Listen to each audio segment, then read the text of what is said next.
And again, we are actually just a couple of weeks away from the climatological peak, believe it or not, of hurricane season. And as you know, Hurricane Aaron is long gone, but the lessons learned remain. The powerful storm didn't make direct landfall, but it did create a mess of things across the U.S. Atlantic coastline. In the peak of hurricane season, as we said, the big countdown to September 10th and the 11th, the climatological peak, just a few weeks away. And traveling during the stretch can be a huge challenge. So the big question is, how do we stay ahead of the storm? Travel expert and founder of Travel and Style magazine, Jennifer Weatherhead, joins us now. Jennifer, thanks so much for joining us.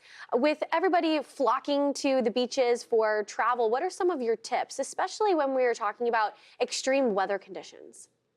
Yeah, exactly. The best thing is you want to be prepared. You want to have a plan B in case some things do go wrong. You also want to make sure that you have travel insurance and read that fine print so you know exactly what you're covered for and for what dollar amount you will be covered for, because they do cap that and say hotel stays. You also want to make sure that you're taking advantage of airline rebooking options. A lot of them will send you an alert by email or text saying, hey, we're expecting a delay or disruption. Would you like to change your flight? That's usually at no extra cost. Take advantage of that if you can. Now, if you are actually traveling through the middle of these storms, pack a thoughtful carry-on. So make sure that you have everything that you need in case you're stuck at the airport and your other luggage is checked. You want to make sure you have medication, food, snacks, that kind of thing. Have an emergency kit packed if you are driving. And then finally, make sure that you've researched the evacuation plans in the destination that you're going to. If you're anticipating that there will be some kind of major weather disruption, like a hurricane, like you can always check with your hotel or the resort to find out exactly what will happen if there is an emergency. Jennifer, such great tips there. And another question that I always have, there's always that big argument, is it the East Coast or the West Coast? Which coast is the best coast? Yeah. And so my question for you, Jennifer, is this. So where in which destinations do we typically see, more travel and weather-related disruptions during the hurricane season? I think we're going to go with the East Coast a little bit more than the West Coast on this. So definitely in the Caribbean, we're seeing lots of activity that happens there. And unfortunately, this is the time of year when people are starting to book a lot of Caribbean trips. We also have the Gulf of Mexico, the U.S. Gulf Coast, anything along that coastal line in Mexico as well. And then, of course, all the way up that eastern seaboard when it comes to the U.S. from Florida straight up to Maine, even into parts of Canada if we go farther north. And then Florida, again, they usually get hit pretty hard, and Texas and Louisiana in that coastal area as well. Those are places that you really want to look out for and make sure that you're monitoring what is happening weather-wise there. Well, I mean, especially when it comes to hurricane season, sometimes you can have models 10, 12 days out, spit out a major hurricane, and that doesn't really materialize. So in your expertise, how far in advance do you really think travelers should be checking the forecast to avoid some of these weather-related delays?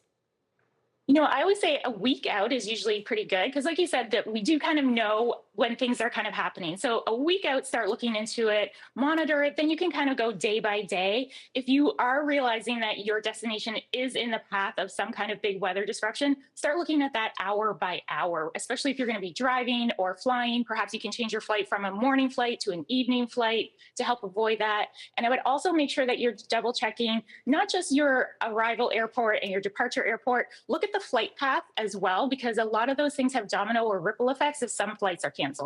Jennifer, next Monday, as you know, is Labor Day. A lot of folks have a nice long weekend off to enjoy. Just curious, when's the best day to not just travel, but to find a good deal?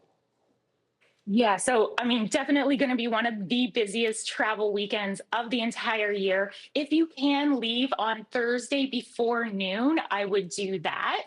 Try to avoid Friday travel if you can. Saturday, very, very early is also a good time to go. So we're talking getting a flight out at 6 a.m. or perhaps driving a little bit before 6 a.m.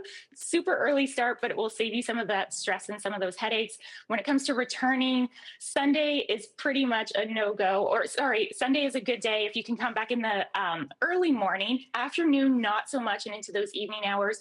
Monday is the day that you want to avoid. If you can push it until Tuesday, late afternoon or evening, best times. Thursday and Tuesday are also going to be those best times in terms of pricing. Well, I will always travel the earliest flight out because that is the least likely to get delayed. And if you do get delayed, your flight will at least take off. Correct. So that's always my best travel tip for folks that ask me. Well, Jennifer, thanks so much. On-air travel expert and founder of Travel and Style magazine, Jennifer Weatherhead. We really appreciate your expertise. Thanks for having me.